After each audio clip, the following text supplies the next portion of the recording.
Vamos falar com a Heloísa Baldin. Você vê como é que eu sou um mestre em enrolar? Alexandre, a gente vai falar com o Alexandre Piquet agora. Ele quer exatamente isso. Vamos conversar com ele, que é advogado. Ele vai poder trazer mais informações para a gente, né, sobre, aliás, até voos que estão sendo cancelados. 730 voos, né, já foram cancelados por lá, pelos Estados Unidos. Ele que está direto lá dos Estados Unidos. Alexandre, seja sempre muito bem-vindo aqui na nossa programação na BMC News. Obrigado, mais uma vez, estar aqui com vocês. Obrigado pelo convite. Alexandre, obrigada a você. Chegando aí de férias, depois de aniversário. Aliás, parabéns para você aqui, já no ar, inclusive. Eu acompanho o Alexandre aí também no Instagram dele. Parabéns para você, já que é ao vivo desejamos aqui para você. Comemorou muito? Demais, viu? Foram várias comemorações. Graças a Deus, tudo certo. Olha, Rafa, ele me fez uma viagem com mergulho lá no Egito. Que isso? Mergulho no Egito? Sensacional. No Mar Vermelho, você que tá pensando. Sim. Olha o homem. Coisa linda por lá. É lá que você pode ficar boiando. Ah, não, é no Mar Negro, não é? No Mar Morto. Que Mar você Morto. Aí é lá em Israel. Mar Morto, você pode ficar flutuando. Exato. Isso. Eu duvido que ia flutuar nessa daí. Duvido muito. A gente afunda mesmo. Tem Alexandre, a gente tem aí, pelo menos, né, 730 voos sendo cancelados nos Estados Unidos, pelo menos é o número que tem até agora, isso por falta de tripulação. O que tem acontecido? Isso tem a ver com a questão de empregos nos Estados Unidos? O que está acontecendo para isso? Que, na verdade, até isso já tem afetado uma outra categoria, que é a de caminhoneiros, não é isso? Correto. São dois fatores principais aí para estar gerando essa escassez de mão de obra na aviação. Primeiro falar da aviação. Um é que o plantel de pilotos ele tem já uma idade avançada e está em vias de aposentadoria. Então, de acordo com uma pesquisa que a Boeing fez, nos próximos 20 anos vai haver uma escassez de 400 mil novas vagas, 400 mil novos pilotos para as vagas que vão precisar ser preenchidas. É muita gente, é muito piloto. E o processo de formação de um piloto, aí vem o segundo motivo, você não consegue adquirir as horas necessárias, as licenças, as certificações da noite para o dia. É um processo que leva alguns anos. Então, mesmo que hoje a gente conseguisse aí 400 mil potenciais pilotos, isso leva um tempo até que eles tenham o número necessário de horas para voar numa dessas companhias aéreas de maior peso, que são justamente as que estão sofrendo com esse problema da escassez agora. Agora, o Alexandre, como é que a gente pode se posicionar para conseguir tirar vantagem dessa situação, né? A pessoa deve, então, querer ir? O que o pessoal faz com essa informação agora, recebendo ela, justamente sobre toda essa questão da escassez que você tem relatado? Ok, então, dito isso, ou seja, mesmo que aqui nos Estados Unidos a gente começar a formar piloto, vai demorar tempo, os Estados Unidos está buscando mão de obra estrangeira, ou seja, já existem pilotos licenciados e com as horas de voo necessárias e com a experiência mínima exigida, por exemplo, no Brasil. Tem muita mão de obra qualificada no Brasil.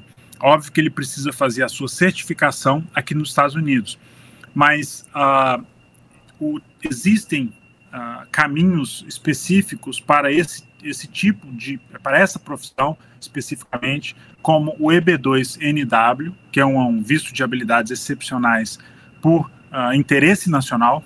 Então, a escassez de pilotos fez com que essa profissão agora seja considerada de interesse nacional.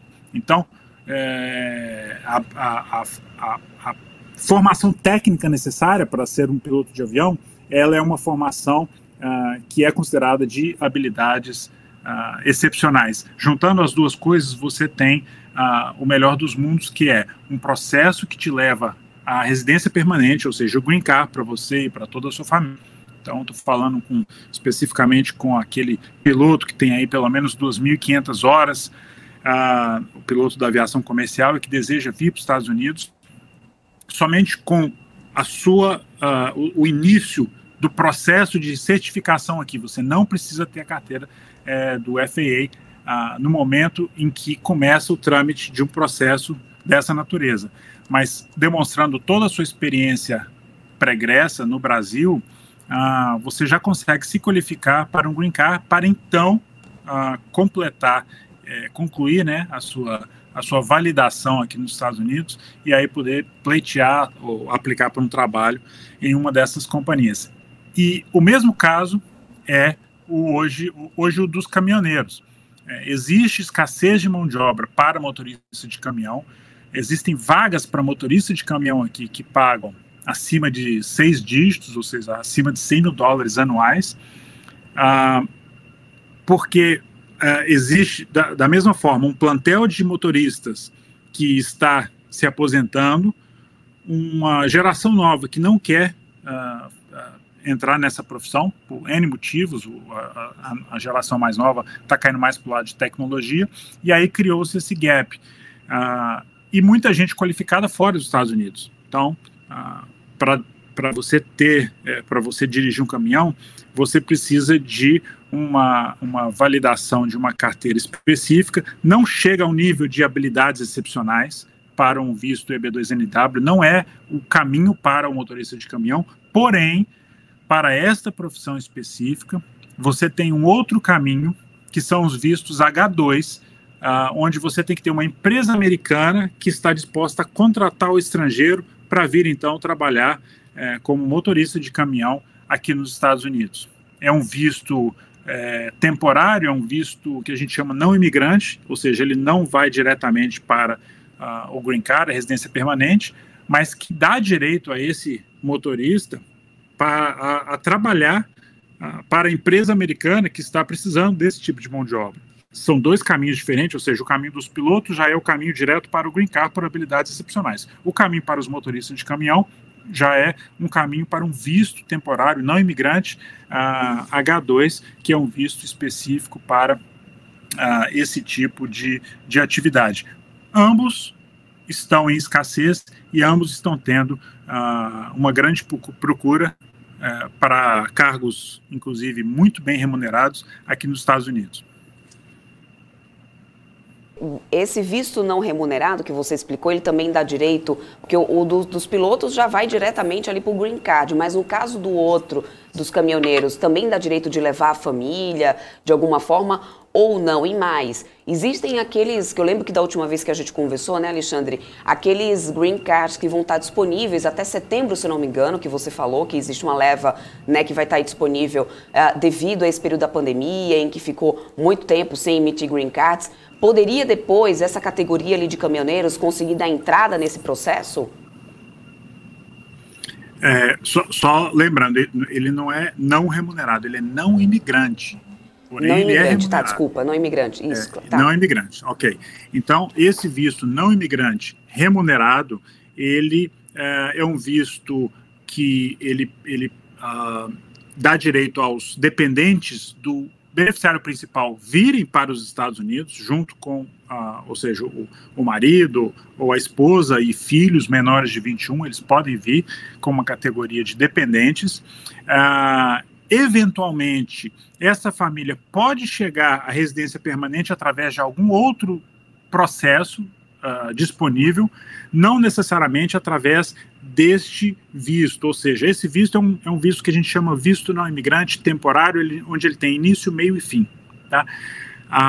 Se a empresa demonstra interesse em manter aquele funcionário, gostou do trabalho, houve sinergia, e eles então querem peticionar um processo permanente, ou seja, um processo imigrante para o Green Card, então, desta pessoa, existe o caminho que se chama EB3, que é o Green Card através de uma oferta de trabalho aqui nos Estados Unidos para um trabalho exatamente da mesma natureza como a de motorista de caminhão. Esse seria o processo EB3, também conhecido como Labor Certification, certificação laboral. Nas duas situações, precisaria, então, fluência no idioma, que eu acho que isso é também um grande questionamento aí das pessoas que fazem esse processo, né, Alexandre?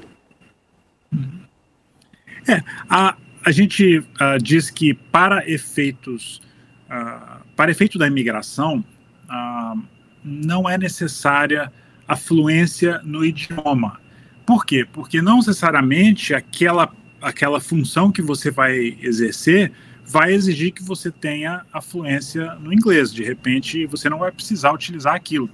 Mas, naturalmente, né, só pelo fato de estar aqui e do employer, né, da empresa americana, ser provavelmente constituída por americanos ou vamos dizer, com a língua americana, a língua inglesa vai ser a língua falada no dia a dia da negociação ali do trabalho, ou pelo menos entre os colegas. Sim, é interessante que o candidato já estude ou se aprimore. Os pilotos normalmente têm um nível de inglês muito bom, os pilotos de avião.